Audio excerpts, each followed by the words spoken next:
Hoje no livro de Números, capítulo 11, do versículo 1 ao versículo 35.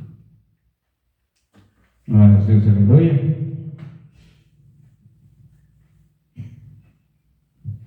Deus, Ele está comigo, Ele está com você, né? 1490 antes da era cristã. Estava cumprindo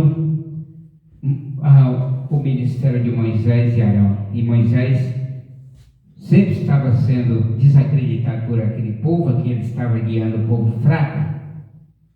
Eles cometiam só infração que custava a vida deles, né? O povo sem temor, né? O ponto de Moisés fazer uma reclamação a Deus. Tinha ele dado a luz àquele povo para levar só no colo? Meu Deus. E Moisés, aí Deus vai chamar Moisés e pedir para separar 70 anciãos para poder ajudar a levar esta carga pesada do povo, né? E assim sucedeu, né? Eles lembraram das comidas do Egito que eles comiam lá, mesmo sendo escravos. Estava chorando, aquele povo parecendo criança para comer carne. E Deus irou contra eles. Custou a vida de muitas pessoas. Deus deu, mas Deus também puniu, né? A queixa aconteceu, né? Aconteceu que o povo se queixou, falando mal aos ouvidos do Senhor. E ouvindo o Senhor, né? A queixa significa incredulidade. Quando eu faço queixa diante de Deus, é incredulidade, não estou acreditando. E a incredulidade sempre leva à morte. Quando eu queixo, é pela minha incredulidade. E a incredulidade vai separar o homem de Deus agora, né? Vai morrer espiritualmente. Naquele tempo morria fisicamente. Agora morre espiritualmente. E quem morrer espiritualmente fica fora do céu, vai para o juízo. Né? O dia do juízo, ele prestará conta para Deus.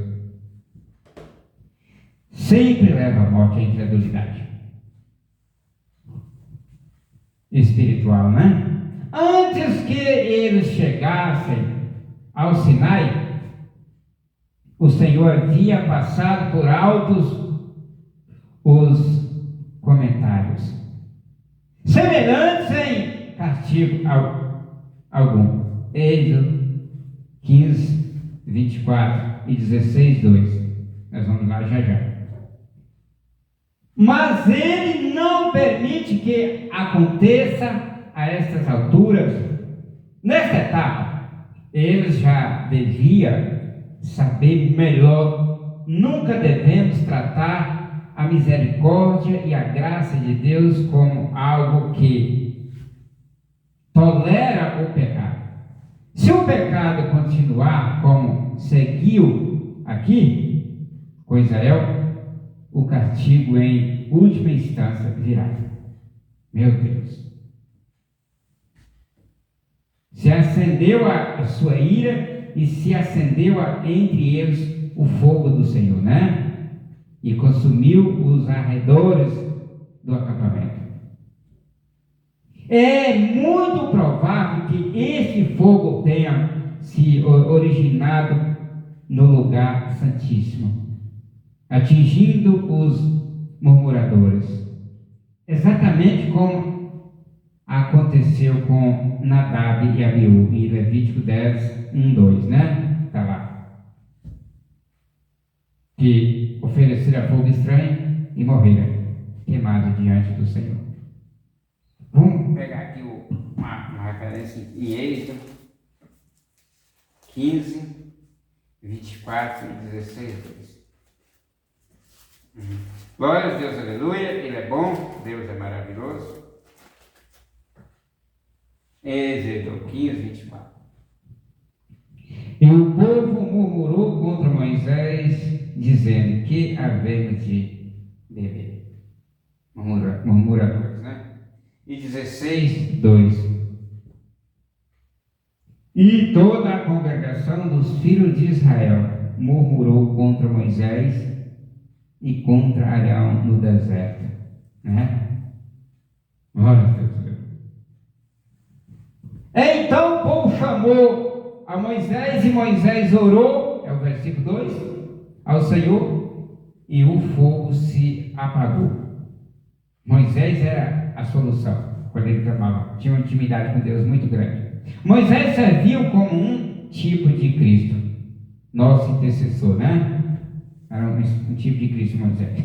Versículo 3, chamou aquele lugar Taberá, porque o fogo do Senhor se acendeu entre eles, um incêndio, devido à sua incredulidade, né? Versículo 4, e o vulgo que se misturou no meio do povo teve um grande desejo. Meu Deus do céu.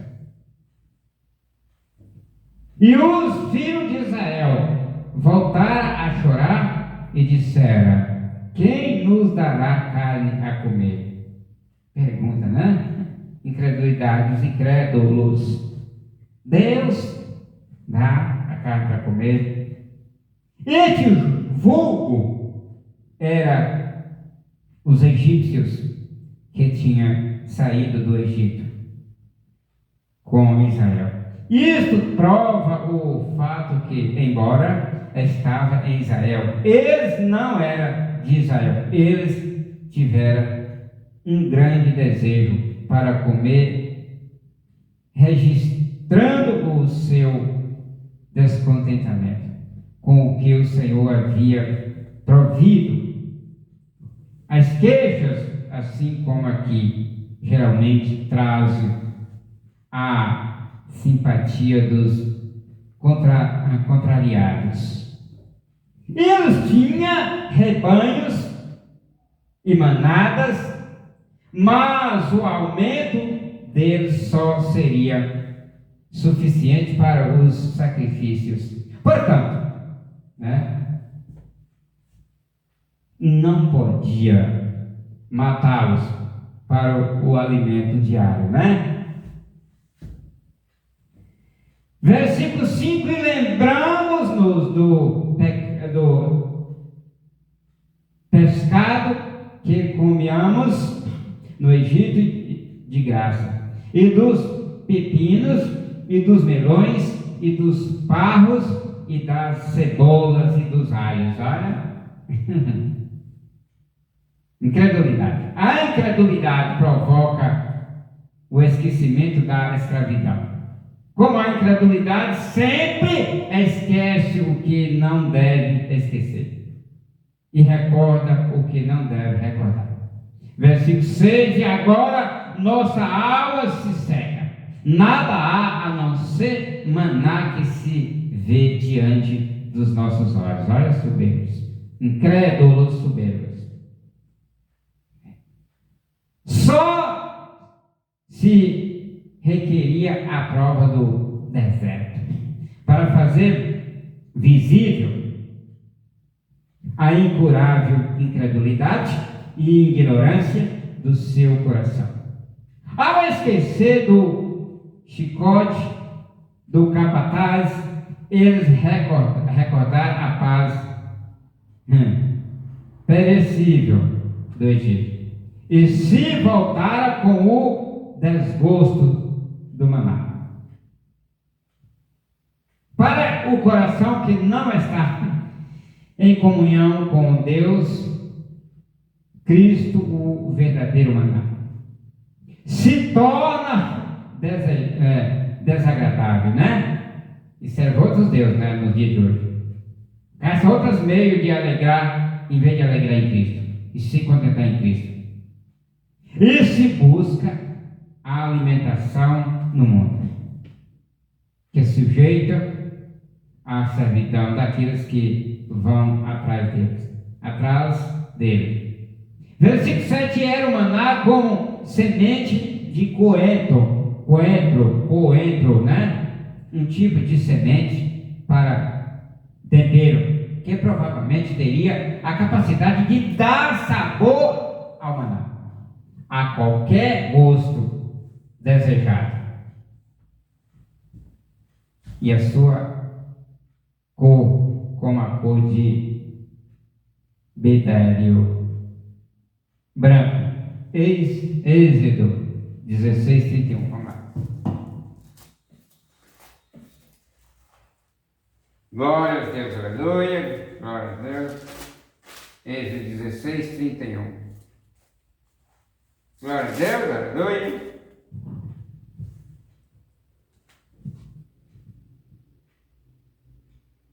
Santo é Deus.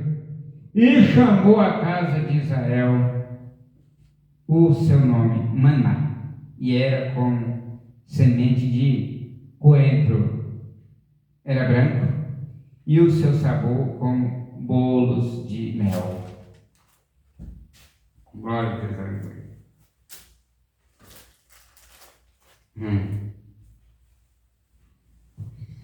Versículo 8: espalhava-se o povo e recolhia e moía em moinhos, ou pisava num grau e o cozia em panelas, ou fazia dele bolos, e o seu sabor era como o sabor de azeite novo. Em Êxodo 16:31 disse que tinha um sabor de folheado feito com mel, né? Aqui, onde eu já li agora. Versículo 9: quando descia o orvalho sobre o acampamento durante a noite, o maná descia sobre ele. Parece ser pouca ou nenhuma conexão, né? Unir o orvalho e o maná. Quando o orvalho evaporava pela manhã, deixava o depósito de maná sobre a terra, né? 10, versículo 10. E ouviu Moisés o povo que chorava por suas famílias, cada um à porta da sua tenda. E o furor do Senhor se acendeu grandemente, e também pareceu mal aos olhos de Moisés. Tal era o contágio do mal, que toda a família foi infectada. Ao que parece, eles atuavam como um menino mal-humorado, o qual, dando um chilique, pensa desse modo, conseguia a atenção para si.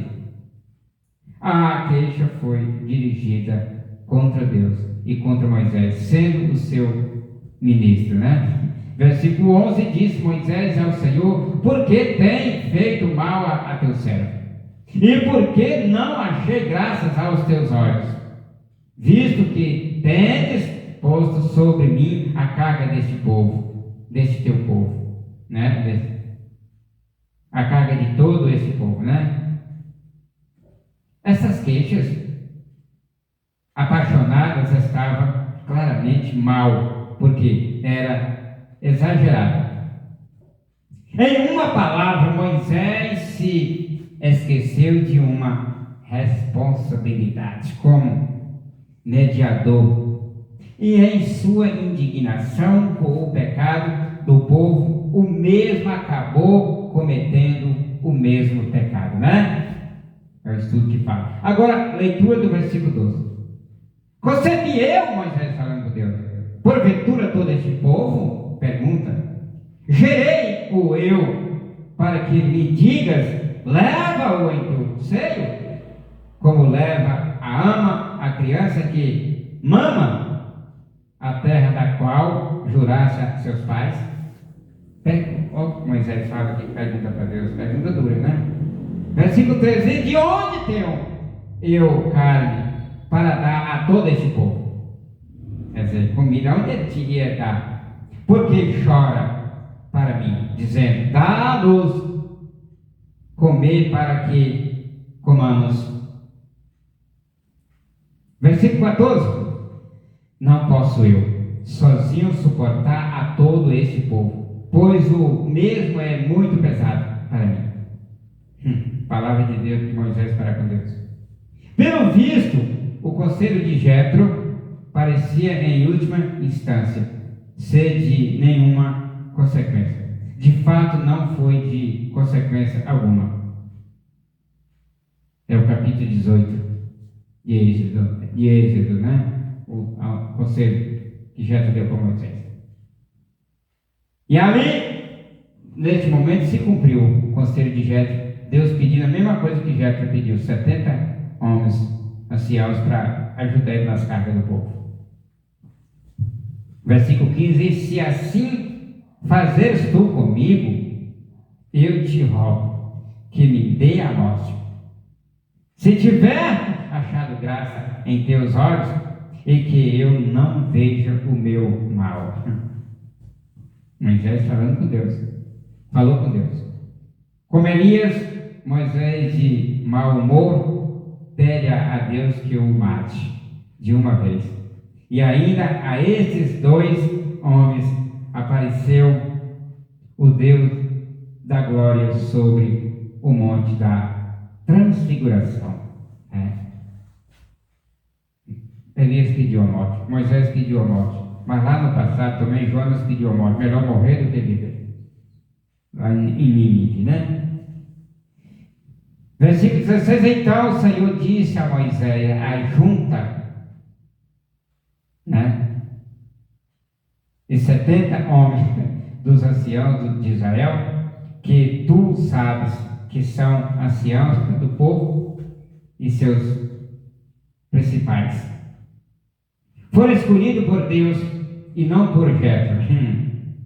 Acredita-se que o Sinédrio, o corpo governante de Israel, se originou com os 70 anciãos e traz-os para a porta do tabernáculo do testemunho e espere ali contigo.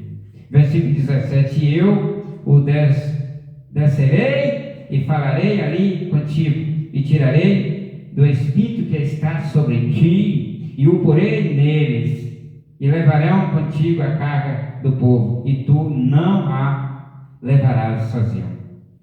O Espírito Santo, né?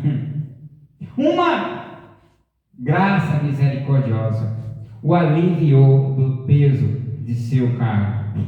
Enquanto o repreendia, entretanto Moisés era, na verdade, no mínimo, demasiadamente sobrecarregado, porque o poder espiritual otorgado aos 70 anciãos foi tirado dele. Versículo 18: porém dirás ao povo: santificai-vos para amanhã, e comereis carne, porquanto chorastes aos ouvidos do Senhor, dizendo: quem nos dará a comer carne? Certamente melhor íamos no Egito. Olha, o Senhor, pois, vos dará carne e comereis.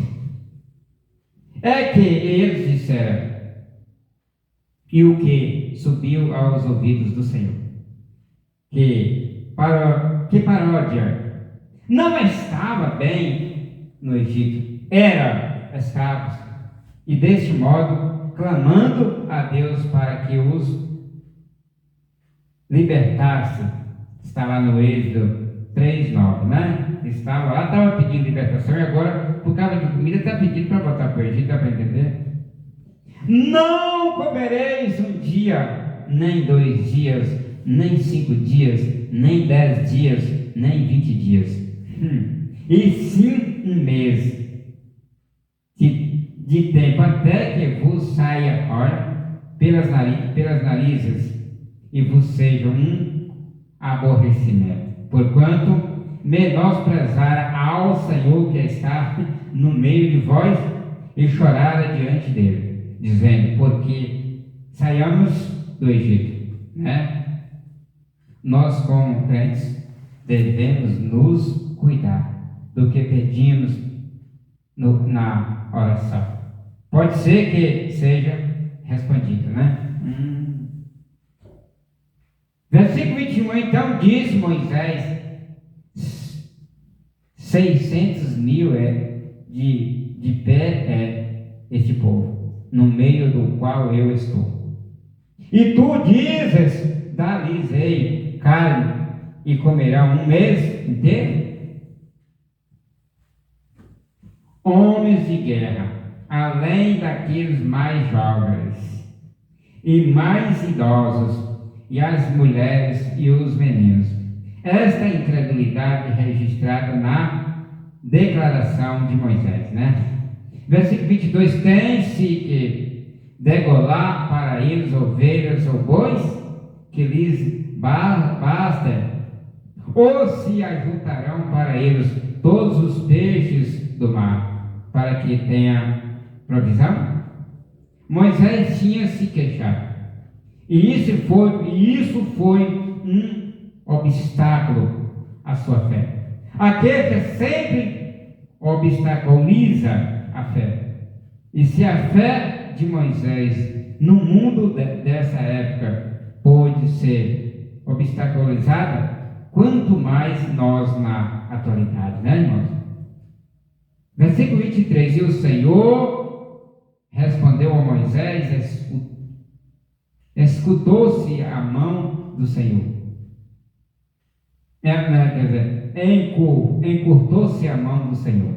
Desculpa. Agora verás se acontece a minha palavra ou não. Agora é Deus falando.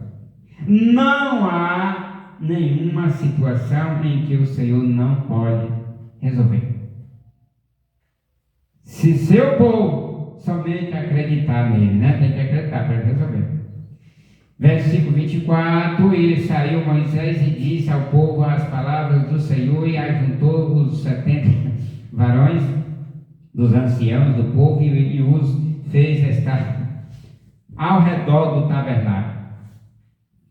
Ao que parece o Senhor indicou a Moisés colocar esses anciãos em um certo lugar e posição. Versículo 25, então o Senhor desceu na nuvem e lhe falou e tirou do Espírito, o Espírito Santo, que estava nele, e o pôs nos 70 homens anciãos. E aconteceu que, quando repousou sobre eles o Espírito, profetizaram e não cessaram. A nuvem era a presença perpétua com eles. Quando o Espírito do Senhor veio sobre os anciãos, podia logo ser úteis no serviço do Senhor. Sem essa presença não podia fazer nada. A necessidade urgente da igreja nesta hora é um revestimento fresco do poder do alto. Com respeito a Moisés, esta situação, como um homem que acende umas 1000 chamas de uma só chama, só fica com menos chama ao comunicar a luz a outros do mesmo modo. Deus não diminuiu a graça repartida com Moisés, pelo fato dele ter comunicado aos 70. O profetizar desses varões, sem dúvida, era uma declaração das obras maravilhosas de Deus, né? A confirmação que eles tinham recebido.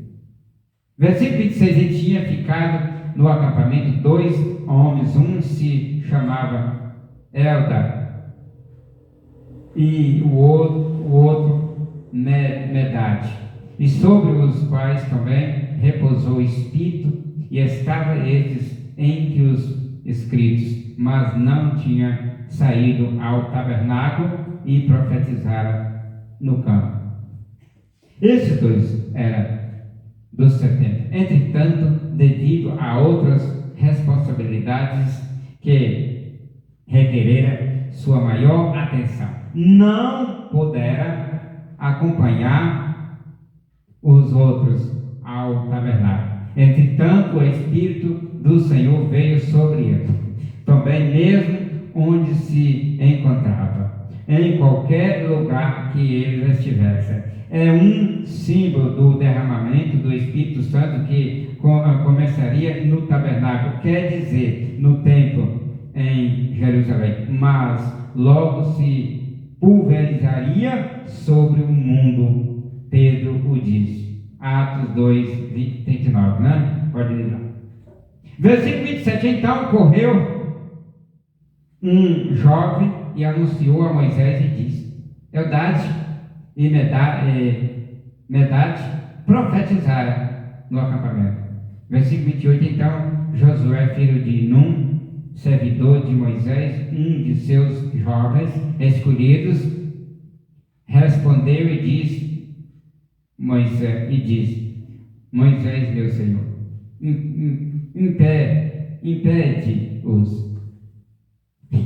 Visto que Josué, embora não agindo certo, não estava movido por um espírito malicioso.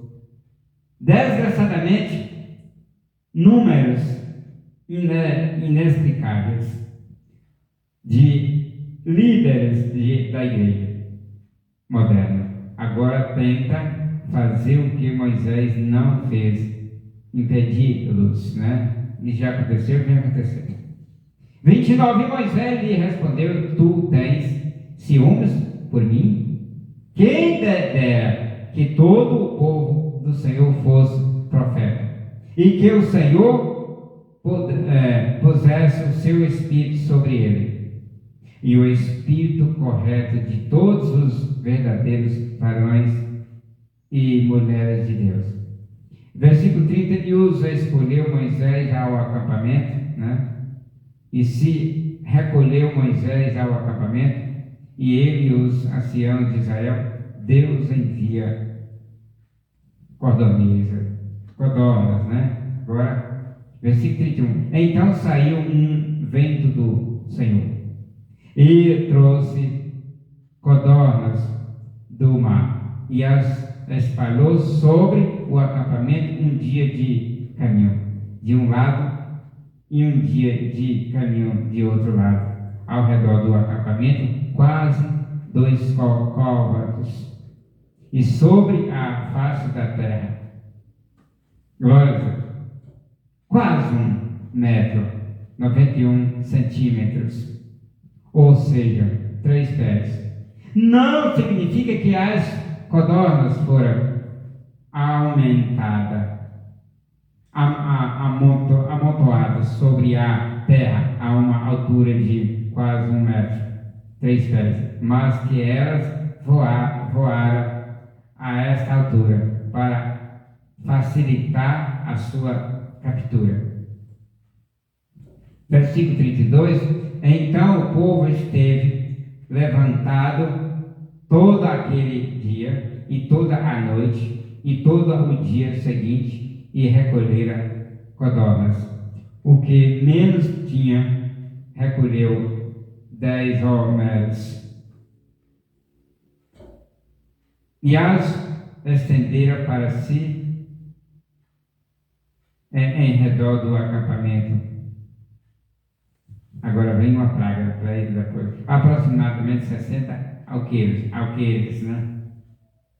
Versículo 33. E aconteceu que, estando a carne ainda entre os dentes deles, antes que fosse mastigada, o furor do Senhor se acendeu contra o povo e feriu o Senhor o povo com uma praga muito grande.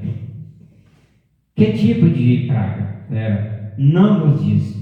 Assim também, quantos foram feridos? Não nos diz.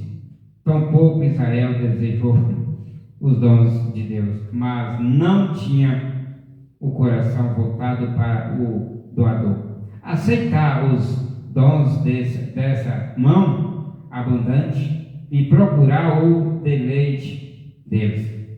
independentemente de como traz morte à alma.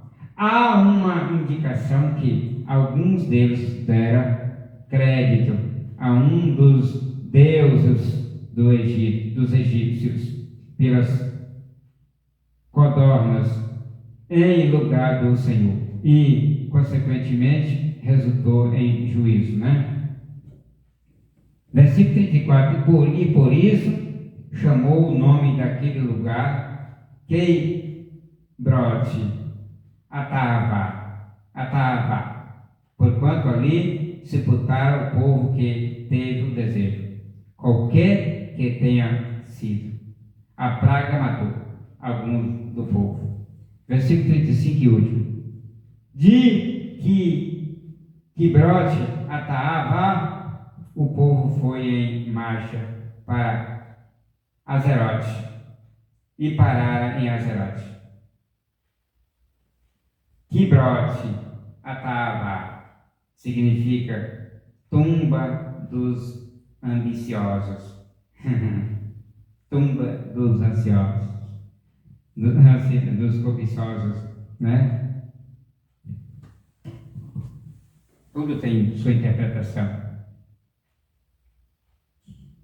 Quebrote Atava significa tumba dos ambiciosos. Amém? A graça de nosso Senhor e Salvador Jesus Cristo, o grande amor de Deus, a comunhão do Espírito Santo, seja derramado em nossos corações desde agora para todos sempre, assim seja, amém. Pai do Senhor, povo de Deus. Até amanhã nós estaremos aqui novamente. Glória a Deus, aleluia. Santo é Deus.